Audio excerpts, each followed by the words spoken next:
I never imagined that a simple ride home from work could stir something so deep inside me. It was supposed to be nothing more than a kind gesture from my boss, Andrew. Yet what he said during that short drive completely disarmed me, leaving me with tears in my eyes and a heaviness in my chest I can still feel even now.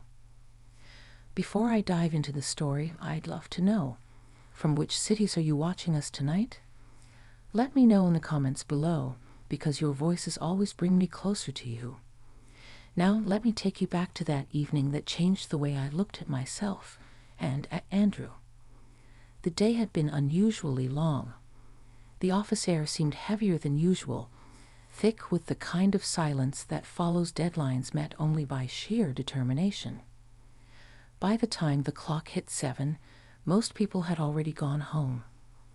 I lingered, sorting through papers, sipping the last of my lukewarm coffee, and thinking of the quiet apartment that waited for me. That's when Andrew appeared at my desk. "Margaret," he said gently, "you shouldn't walk to the bus stop this late. Let me give you a ride home." At first, I hesitated. Andrew wasn't just my boss. He was a man I respected deeply.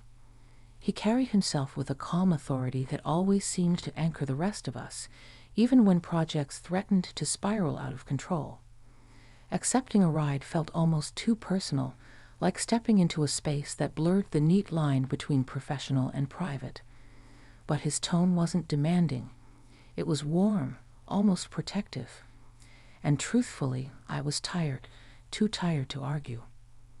"All right," I said with a small smile, gathering my bag. "Thank you, Andrew. I appreciate it." We walked out together, the sound of our footsteps echoing against the polished floor of the empty corridor. The parking lot was quiet, painted with the golden glow of the streetlights. His car, a sleek silver sedan, looked almost like a promise of safety in the dim light. He opened the passenger door for me, a small courtesy that somehow made my heart catch. As we drove away, the city lights flickered past like scattered stars, each one holding a memory I hadn't yet lived. The hum of the engine filled the silence between us. For a while, neither of us spoke. I was content just listening to the rhythm of the road, the occasional turning of the wheel, the faint sound of his breathing. It felt strangely intimate, being in that small enclosed space with him, cut off from the rest of the world.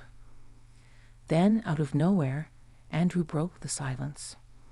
"You know, Margaret," he said softly, his eyes focused on the road ahead, "you remind me of someone I once knew, someone strong, but who always carried more than she ever should have." I turned to look at him, surprised. His voice wasn't casual. It carried weight, as if he'd been holding those words back for a long time. "What do you mean?" I asked, my own voice barely above a whisper. He glanced at me briefly, and in that moment, his eyes revealed something raw, something human that I had never seen in him at the office. "I mean that I see the way you push through, day after day. You keep things together for everyone, and I don't think anyone has ever really stopped to ask if someone's keeping things together for you." The words hit me harder than I expected. My throat tightened. For years, I had lived in a rhythm of responsibility.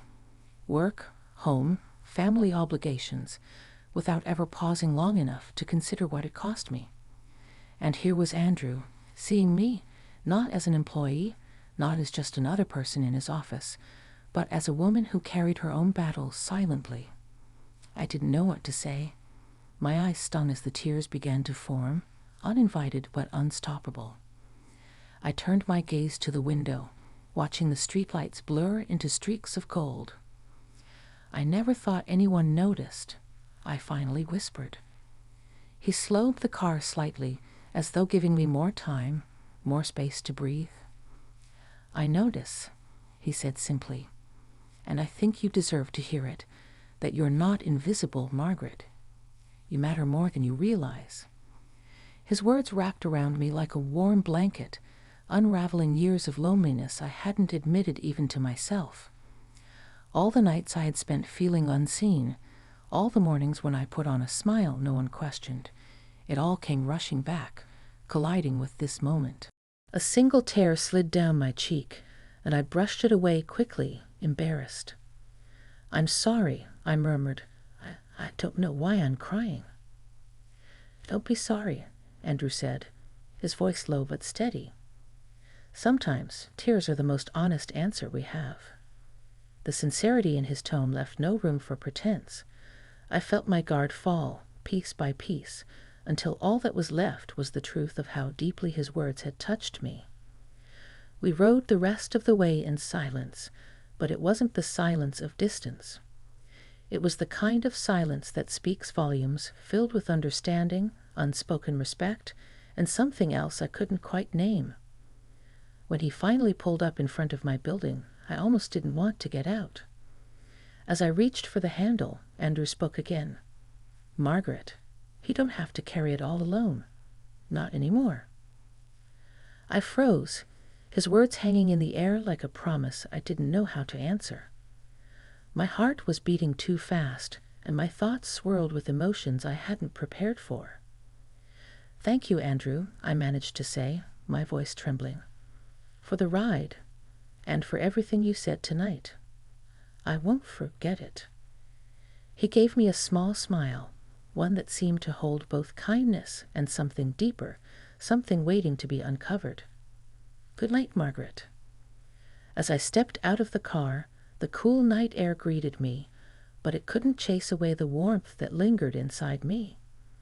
I walked to my door, each step echoing the weight of his words. When I finally closed the door behind me, I leaned against it, my heart still racing. That night, lying in bed, I replayed every detail. The way his voice softened when he spoke, the sincerity in his eyes, the quiet strength in his presence. And as the tears returned, they no longer felt like sadness. They felt like release, like finally being seen for who I was. I had no idea then that this ride home was only the beginning, that Andrew's words would open a door to a part of myself I thought I had long buried. But I did know one thing. Something had shifted inside me, something that could not be undone. The next morning I woke before the alarm, the sky still soft and gray, the kind of color that makes you whisper without knowing why. Andrew's words were still there beside me like a light left on in another room. "You don't have to carry it all alone. Not anymore." I lay still and let the meaning spread through my chest. It felt both unbelievable and exactly right, like a key I'd been keeping in a drawer without ever checking which door it opened.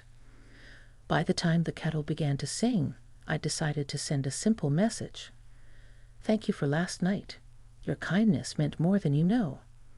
No need for punctuation gymnastics, no explanation. Just the truth. I set the phone down and watched the steam twist above my cup, wondering how many years I'd spent making tea for strength instead of comfort. The difference is tiny until you feel it. At work, the office hummed with the familiar Monday machinery.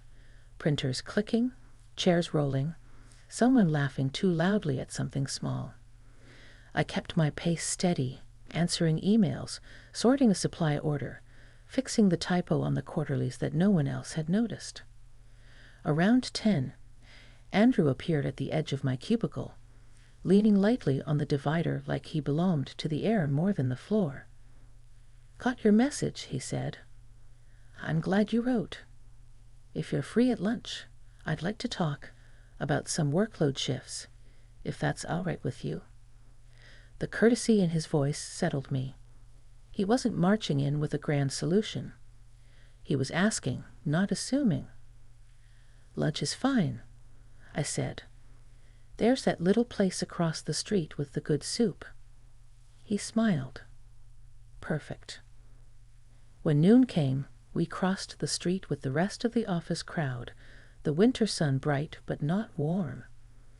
Inside, the cafe smelled of butter and black pepper, and the waitress greeted me by name, which made me feel known in a way I hadn't realized I needed. We took the table by the window. For a while we talked about predictable things.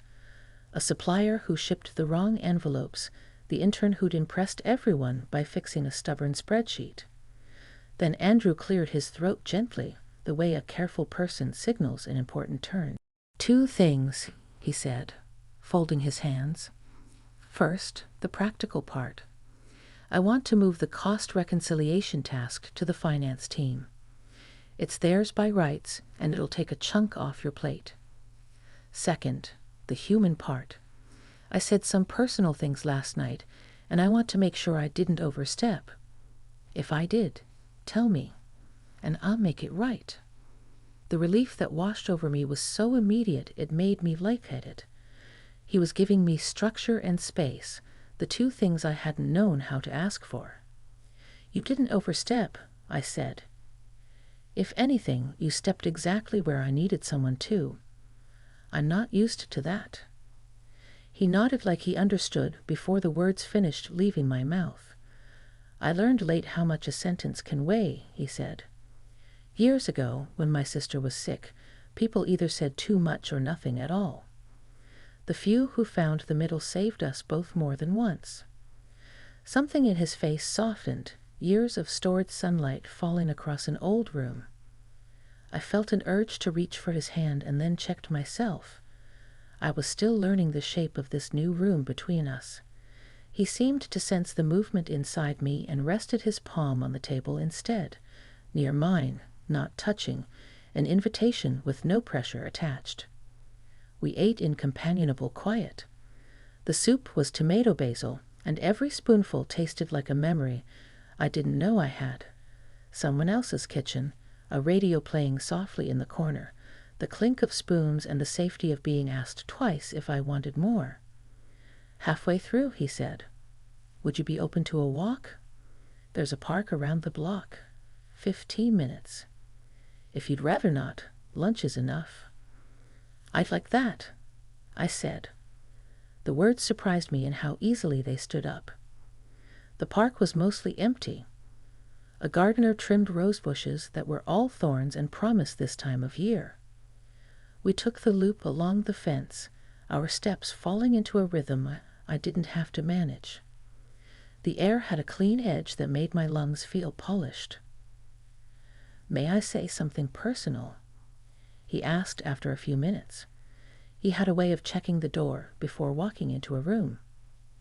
"Yes," I said. "Please." "You remind me of the women who raised me," he said. "My mother, my aunt. They built whole worlds out of short budgets and long days and convinced the rest of us that magic was just effort wearing perfume. They were respected, but I'm not sure they were always seen. Last night, I heard how your days sound when no one else is listening. I wanted you to hear how they sound to me." I stared straight ahead, because eye contact felt too bright. His words moved through me like a quiet wind opening curtains. I thought about the years after my marriage ended, about the promises I kept so faithfully that I forgot to make a few to myself, about the way a woman's competence can camouflage her exhaustion. What did I want to do with this new light? The question felt as big as the winter sky. I stopped beside a bench and took a breath that reached the bottom of me. "Sometimes I'm afraid that if I sit down, everything will fall," I said. "So I don't. I stack the next thing on top of the last thing and call it a day. But last night, when you said I didn't have to carry it alone, it felt like someone handed me a handle I can share." He lowered himself onto the bench slowly, as if respecting the weight of the moment. "Would it help if I checked in once in a while?" he said. "Not as your boss, as a person who thinks you matter. We could make it a rule that either of us can say no. Consent cuts both ways." The word consent, said calm and ordinary, settled over the scene like a promise. This wasn't a rescue mission. It was a partnership of attention. "It would help," I said.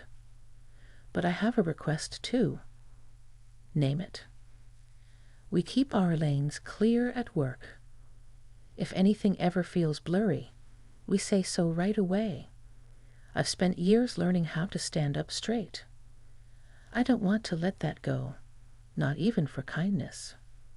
"Agreed," he said, and the smile that followed didn't shine. It warmed. He looked at his hands for a moment, then back at me. "May I ask one more thing, and you can tell me no without explanation?" I nodded. Would a hug feel comforting or complicated? The care in the question undid me. For a moment, all the months of doing everything by myself lined up behind my ribs like a crowded hallway. I pictured opening a door and letting them file out into the yard to play. "Comforting," I said, surprised at my own certainty. He stood and let me come to him. We didn't grip. We held. There's a difference. His coat was cool at first, then warm. I could feel his breath more than hear it, a quiet tide. I rested my cheek just for a moment against the spot where a neck meets a shoulder and felt my body remember how to exhale without permission. When we stepped back, nothing in the world had changed and everything had. "Thank you," I said. That was human. "Good," he said. "That's my favorite kind of adjective." We returned to the office lighter in some way that didn't invite commentary. In the afternoon, I drafted the memo transferring the reconciliation task to finance. I wrote it in plain language, as if future me would need clarity, which she undoubtedly would. At 4:30, I refilled my water bottle and realized I hadn't taken my usual ibuprofen. My shoulders felt different. Less like armor, more like a garment I'd chosen. On the bus ride home, yes, I took the bus, not because I had to, but because I wanted the ordinary pleasure of sitting with my thoughts. I made a list in the Notes app on my phone. Not a to-do list. A what-if list. What if I took the pottery class 2 blocks from my building? What if I called my sister on Wednesdays just to trade recipes? What if I kept fresh flowers on the kitchen table, even if they were the $5 ones from the market that give up after 3 days? What if I said yes to help without writing an essay on why I deserved it? By evening, the apartment felt different. I opened the window an inch and let in the night sounds.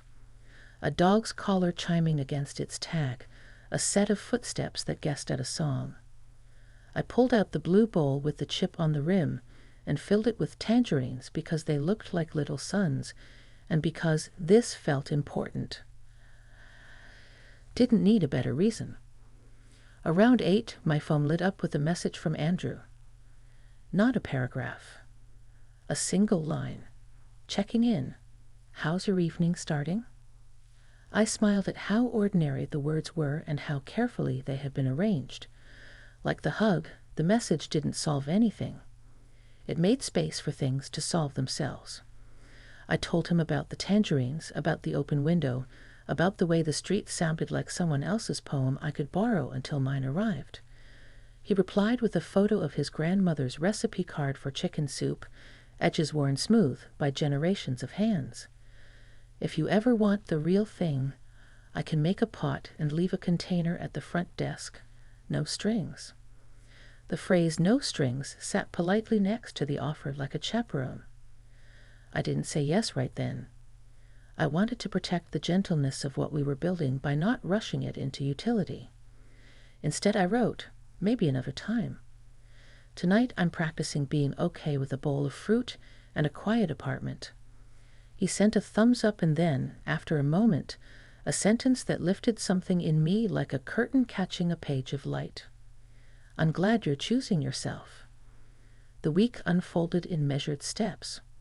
We set a 15-minute check-in for Fridays, which sometimes took 5 minutes and sometimes stretched to 15 with the elasticity of honest talk. We didn't use the time to dissect our feelings like middle schoolers passing notes. We used it to name a single heavy thing and a single good thing. I learned how to say I could use help with that without rushing to soften it. He learned that I preferred clear plans to generous vagueness, and he adjusted like a person who wanted to be good at caring, not praised for trying. One evening near the end of the month, rain began mid-commute, the quick kind that pushes cars into caution.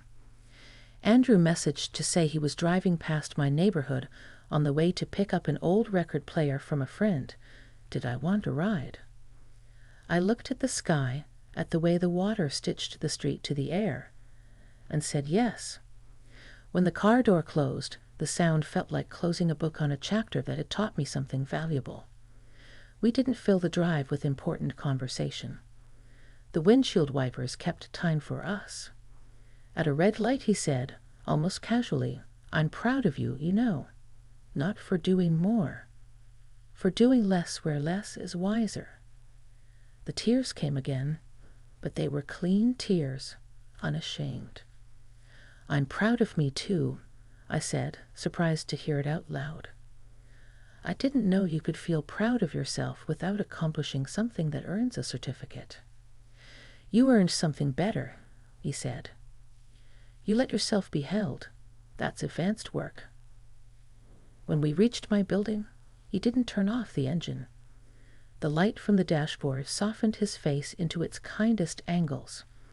I reached for the handle and then paused, not because there was more to say, but because I wanted to honor the moment the way you honor a door that has welcomed you. "Andrew," I said, "I don't know where any of this goes. I don't need it to be a story with a capital S. What I know is that I'm going to sleep tonight feeling accompanied, and that changes the shape of the dark." He nodded like a person listening to a vow make itself. "Same here," he said. "And thank you for letting me be careful. I never want to forget to ask." "Then don't," I said with a smile. "And I won't either." I stepped out into the rain, the kind that is gentle enough to be forgiven.